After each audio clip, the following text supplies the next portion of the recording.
ಅಂತರ ನಮ್ಮ ಸಮಾಜ ನಿರ್ಮಾಣ ಆಗ್ತಾನ ಅನ್ನೋದ್ರ ದೃಷ್ಟಿಯಿಂದ ನಾ ಹೇಳಿ. ಮಾತು ಹೆಂಗಿರ್ಬೇಕು, ನಮ್ಮ ಬಿಜಾಪುರ ಧಾರವಾಡ ಶೈಲಿ ಅದು ಹೇಳಿ. ಮಾತು ಹೆಂಗಿರ್ಬೇಕು, ಹ್ಯಾಂಗರ್ ಇರಬಾರ್ದು. ಅವ್ರ ಹಂಗ ಇವ್ರ ಹಂಗ ಯಾರ ಹಂಗೂ ಇರಬಾರ್ದು, ಯಾರ ಹಂಗೂ ಇರಬಾರ್ದು, ಯಾರ ಹಂಗೂ ಇರಬಾರ್ದು. ಆದ್ರೆ ಕೇಳು ಹಂಗಿರ್ಬೇಕು.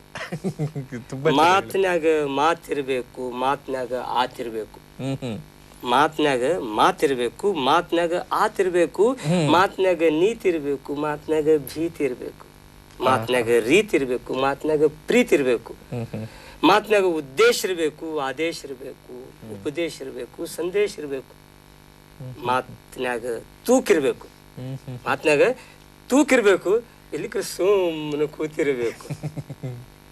ಮಾತು ಸಾಧನೆ ಆಗ್ಬೇಕು, ಆದ್ರೆ ಅದೇ ಸಾಧನೆ ಆಗಬಾರ್ದು. ಮಾತಿನಲ್ಲಿ ವೇಗ ಇರಬೇಕು, ಉದ್ವೇಗ ಇರಬಾರ್ದು. ಮಾತಿನಲ್ಲಿ ಮಗುವಿನ ನಗೆ ಇರಬೇಕು, ಹಗೆ ಇರಬಾರ್ದು. ಮಾತಿನಲ್ಲಿ ಆತ್ಮೀಯತೆ ಅಲೆ ಇರಬೇಕು, ಸೌಹಾರ್ದದ ಸೆಲೆ ಇರಬೇಕು, ನಲಿವಿನ ನೆಲೆ ಇರಬೇಕು, ಬದುಕಿನ ಬೆಲೆ ಇರಬೇಕು.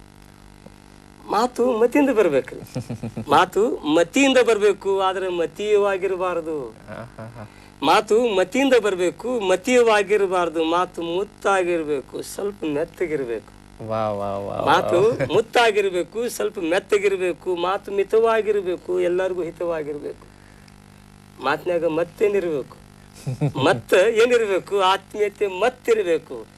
ಮಾತು ಕೊಟ್ಟಂಗ ಮಾತಿರ್ಬೇಕು, ಲಿಕ್ರ ಮೂಕಾಗಿರ್ಬೇಕು. ಅಂದ್ರೆ ಏನು ನೀವು ಒಂದು ಶಾಯರಿ ಕೇಳಿದಾಗ ಆಯ್ತು ನಮ್ಗೆ. ತುಂಬಾ ಸೊಗಸಾಗಿ ಹೇಳಿದ್ರಿ, ಮತ್ತೆ ಅದ್ರಲ್ಲಿ ತುಂಬಾ ಅರ್ಥಗರ್ಭಿತವಾಗಿ